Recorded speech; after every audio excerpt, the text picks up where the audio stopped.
ಶ್ರೀ ಸಿದ್ಧಾರೂಢ ಕಥಾಮೃತದ 27ನೇ ಅಧ್ಯಾಯ. 27ನೇ ಅಧ್ಯಾಯದ ಪೂರ್ವದಲ್ಲಿ ಶ್ರೀ ಗ್ರಂಥ ಮಹಾತ್ಮೆ. ಶ್ರೀ ಗಣೇಶಾಯ ನಮಃ. ಶ್ರೀ ಗುರು ಸಿದ್ಧಾರೂಢಾಯ ನಮಃ.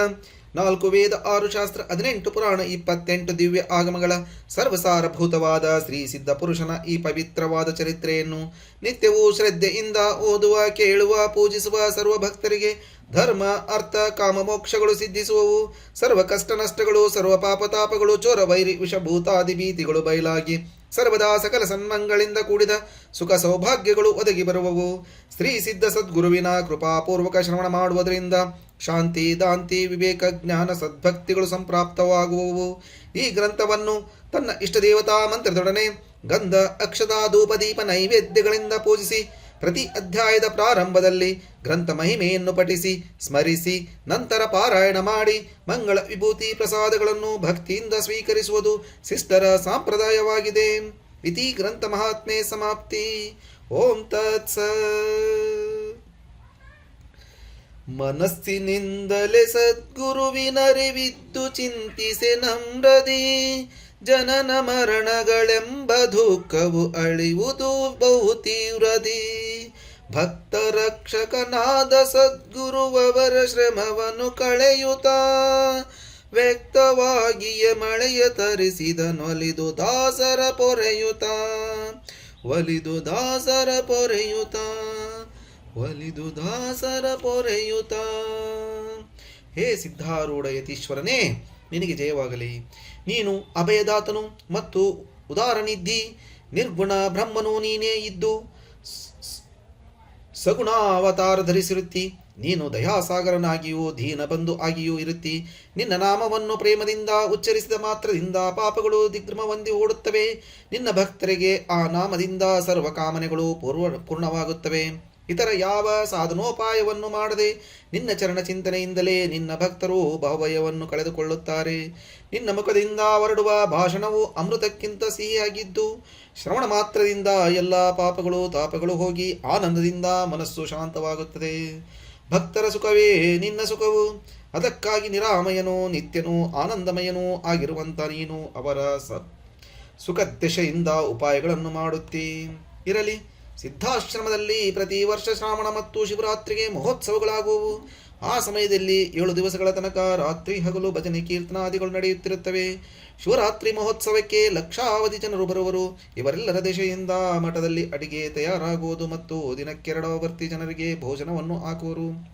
ಇಷ್ಟು ದೊಡ್ಡ ಜನಸಮುದಾಯಕ್ಕೋಸ್ಕರ ಬಹಳ ನೀರಿನ ಖರ್ಚು ಇರುತ್ತಿತ್ತು. ಅದಕ್ಕಾಗಿ ಮಳೆಯಿಂದಲೇ ನೀರು ತುಂಬುವಂಥ ಒಂದು ದೊಡ್ಡ ಕೆರೆ ಇರುವುದು. ಮಳೆ ಬಾರದಿದ್ದರೆ ಕೆರೆಯ ನೀರು ಬತ್ತಿ ಹೋಗುತ್ತಿತ್ತು ಮತ್ತು ಒಂದು ಹರದಾರಿ ದೂರದಿಂದ ಬಹು ಪ್ರಯಾಸಪಟ್ಟು ನೀರು ತರಬೇಕಾಗುತ್ತಿತ್ತು. 1 ವರ್ಷ ಏನೇನೂ ಮಳೆ ಇಲ್ಲದೆ ಕೆರೆಯು ಪೂರ್ಣ ಬತ್ತಿ ಹೋಗಿತ್ತು. ಶಿವರಾತ್ರಿ ಉತ್ಸವ ಸಮೀಪ ಬಂತು. ಅದರ ಕಿಂಚಿತ್ ಮಾತ್ರವೂ ನೀರಿಲ್ಲದೆ ಹೋಯಿತು. ಇದನ್ನು ನೋಡಿ ಸದ್ಗುರುಗಳು ಭಕ್ತರನ್ನು ಕುರಿತು, ಇಲ್ಲಿ ಕೆರೆಯು ಬರಿದಾಗಿರುವುದು ಉತ್ಸವ ದಿಶೆಯಿಂದ ನೀರಿಲ್ಲ. ಉತ್ಸವಕ್ಕೆ ಅಸಂಖ್ಯ ಜನರು ಬರುವರು. ಅವರಿಗೋಸ್ಕರ ಬಹಳ ಜನರು ಬೇಕಾಗುವುದು. ಬಹುದೂರದಿಂದ ಅತಿ ಪ್ರಯಾಸಪಟ್ಟು ನೀರು ತರಬೇಕಾಗುತ್ತದೆ. ಆದ್ದರಿಂದ ನನ್ನ ಅಭಿಪ್ರಾಯವೆಂದರೆ ಈ ವರ್ಷ ಉತ್ಸವ ನಡೆಸುವುದೇ ಬಿಟ್ಟು ಬಿಡಬೇಕು. ಇಲ್ಲದಿದ್ದರೆ ನಿಮಗೆ ನೀರು ಪೂರೈಸುವುದರ ದಿಶೆಯಿಂದ ಬಹಳ ಕಷ್ಟವಾಗುವುದು. ಉತ್ಸವ ಅಂದರೆ ಎಲ್ಲರಿಗೂ ಉತ್ಸಾಹವಿರತಕ್ಕದ್ದು. ಆಗ ದುಃಖ ಪ್ರಾಪ್ತಿಯಾಗುವುದಾದರೆ ಏನು ಉಪಯೋಗವು?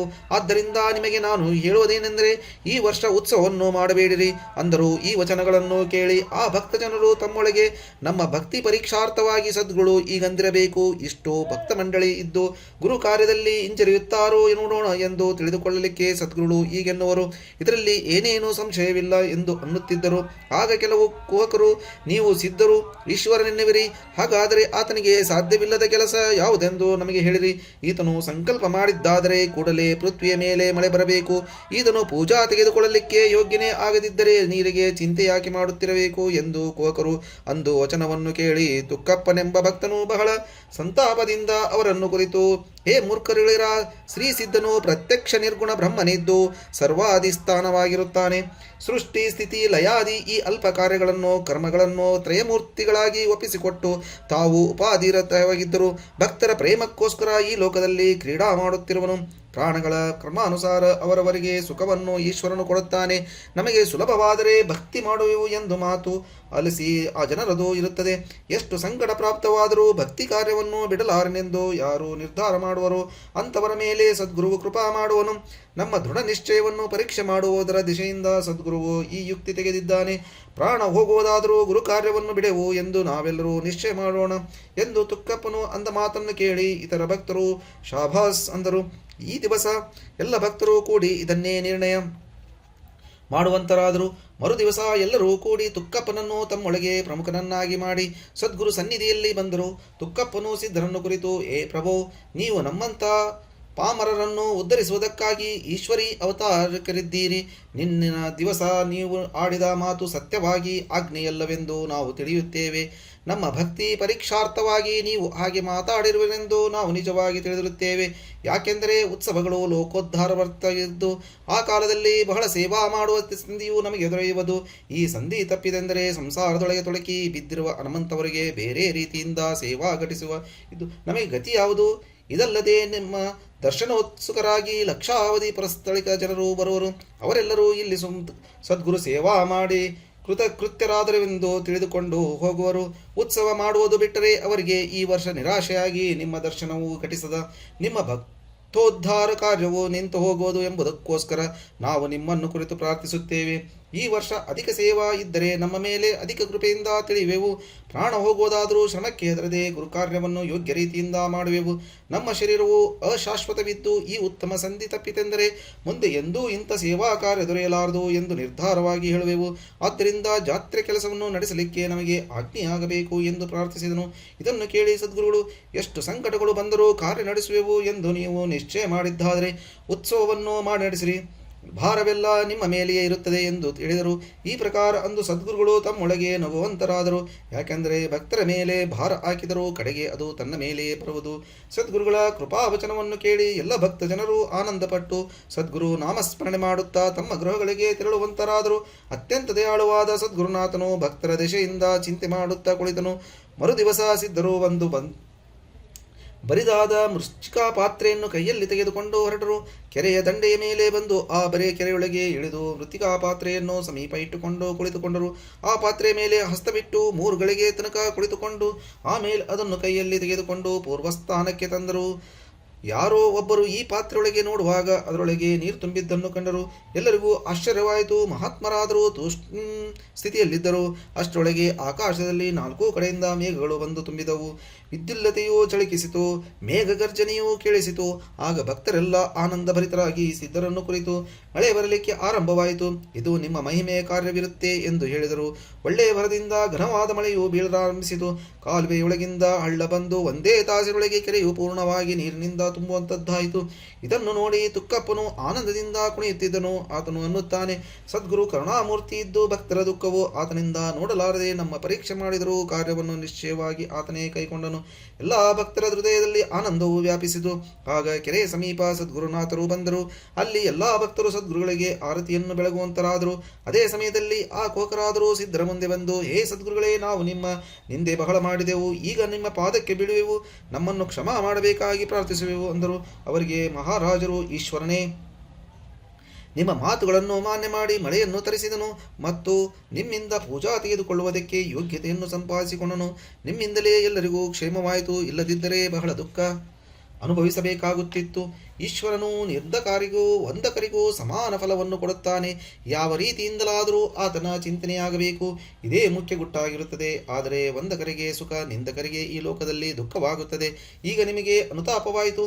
ಇದೇ ನಿಮಗೆ ಕ್ಷಮಾರೂಪವಾಗಿರುತ್ತದೆ. ಅಹೋರಾತ್ರಿ ನಾಮವನ್ನು ಜಪಿಸುವುದರಿಂದ ದುಃಖದ ಭಯವೇ ಇರುವುದಿಲ್ಲ. ಮಹಾತ್ಮರ ಸದ್ಗುಣ ವಿಶೇಷವನ್ನು ನೋಡಿ ಸರ್ವರಿಗೂ ಕಂಠಗದ್ಗಿತವಾಯಿತು. ಸರ್ವ ಸ್ತ್ರೀ ಪುರುಷರಿಗೂ ಬಾಲಕರಿಗೂ ನೇತ್ರಗಳಿಂದ ಪ್ರೇಮಾಶ್ರುಗಳು ಸುರಿಯುವಂಥದ್ದಾಯಿತು. ಭಕ್ತ ಕರುಣಾಕರನಾದ ಸದ್ಗುರುನಾಥನು ಭಕ್ತರ ಪರೀಕ್ಷಾರ್ಥವಾಗಿ ಲೀಲಾ ತೋರಿಸಿದನು. ಆದರೆ ನಿತ್ಯ ತೃಪ್ತ ಕಾಮನಾದ ಆತನು ಕೂಡಲೇ ಭಕ್ತರ ಕ್ಷಣಾರ್ಥವಾಗಿ ಪ್ರವರ್ತನಾದನು. ಈಗ ಕಥೆಯ ಲಕ್ಷಾರ್ಥವನ್ನು ಶ್ರವಣ ಮಾಡಿರಿ. ನಿರಂಜನ ವಸ್ತುವಿನಲ್ಲಿ ನಿತ್ಯ ತತ್ಪರನಾಗಿರುವ ಮುಮುಕ್ಷು ಜನರಿಗೆ ಈ ಪ್ರಕಾರ ಅಧ್ಯಾತ್ಮ ವಿಚಾರ ಮಾಡುವುದರಿಂದ ಆನಂದವಾಗುತ್ತದೆ. ಸಿದ್ಧನೇ ಸದ್ಗುರುನಾಥನಿದ್ದು ಚಾತ್ರಿಯೆಂದು ಭವದೊಳಗಿಂದ ತಾರಣ ಮಾಡುವಂತಾಗಿರುತ್ತದೆ.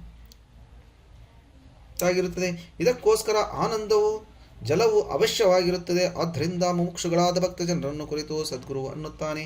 ಸರ್ವಜನರೆಂಬ ವೃತ್ತಿಗಳ ಕಾರ್ಯವು ನಮ್ಮಿಂದಾಗದು. ಯಾಕೆಂದರೆ ಆನಂದರೂಪ ಜಲವಿಲ್ಲ. ನೀವು ಯೋಗಾಭ್ಯಾಸ, ತಪಶ್ಚರ್ಯ ಇತ್ಯಾದಿ ದಾರುಣ ರೀತಿಯಿಂದ ದೇಹದಂಡನೆ ಮಾಡಿದ್ದಾದರೆ ಆನಂದ ಪ್ರಾಪ್ತಿಯಾಗಿ ನಿಮ್ಮ ಕಾರ್ಯವಾಗುವುದು. ಇಲ್ಲದಿದ್ದರೆ ಬೇರೆ ಉಪಾಯವಿಲ್ಲ, ಅಥವಾ ತಾರಣ ಕಾರ್ಯವನ್ನು ಬಂದು ಬಿಡುವೆವು. ಅಂದರೆ ದೇಹದಂಡನೆಯೇ ಕೆಲಸವಿಲ್ಲ, ಅನ್ಯಯುಕ್ತಿ ಇಲ್ಲ. ಇದನ್ನು ಕೇಳಿ ಎಲ್ಲರೂ ಗಾಬರಿಯಾದರು. ಆಮೇಲೆ ಸದ್ಭಾವ್ಯೆಂಬ ತುಕ್ಕಪ್ಪನನ್ನು ಮುಂದೆ ಮಾಡಿ ತಪಾದಿಗಳಿಗೆ ಹೆದರಿ ಕಾರ್ಯವಿಡಲಾರೆವು ಎಂದು ಸದ್ಗುರುಗಳಿಗೆ ವಿಜ್ಞಾಪಿಸಿದಲ್ಲಿ ಸದ್ಗುರುಗಳು ಅವರ ಮಾತನ್ನು ಮಾನ್ಯ ಮಾಡಿದರು. ಆದರೆ ಅಂತರ್ಯದಲ್ಲಿ ಭಕ್ತ ಕರುಣಾಕರನಾದ ಸದ್ಗುರುವು ಏಕಾಗ್ರ ಚಿತ್ತದಿಂದ ವಿಚಾರ ಮಾಡಿ ಉತ್ತಮವಾದ ಬ್ರಹ್ಮವಿದ್ಯೆಯನ್ನು ತೆಗೆದನು. ಮೇಘವಿದ್ಯೆಯಿಂದ ಮಳೆ ತರಿಸಿದನು. ಅಂದರೆ ಬ್ರಹ್ಮವಿದ್ಯೆಯಿಂದ ಬೋಧವೆಂಬ ಪರ್ಜನ್ಯ ತರಿಸಿದನು. ಅದರಿಂದ ಆನಂದ ಪ್ರವಾಹವು ಬಂದು ಎಲ್ಲರಿಗೂ ತಾರಕವಾಯಿತು. ತಪಾದಿ ದೇಹದಂಡನೆ ಮಾಡದೆ ಯೋಗಾದಿ ಕಠಿಣ ಸಾಧನೆಯನ್ನು ನಡೆಸದೆ ಸದ್ಗುರು ಬೋಧ ಮಾತ್ರದಿಂದ ಸರ್ವರಿಗೂ ಭವದೊಳಗಿಂದ ತಾರಣವಾಗುವಂಥದ್ದಾಯಿತು. ಇಂಥ ದಯಾಳು ಆದ ಸದ್ಗುರುನಾಥನು ಸರ್ವಕಾಲದಲ್ಲಿಯೂ ಭಕ್ತ ಕಾರ್ಯದಲ್ಲಿ ನಿರತನಾಗಿರುವನು.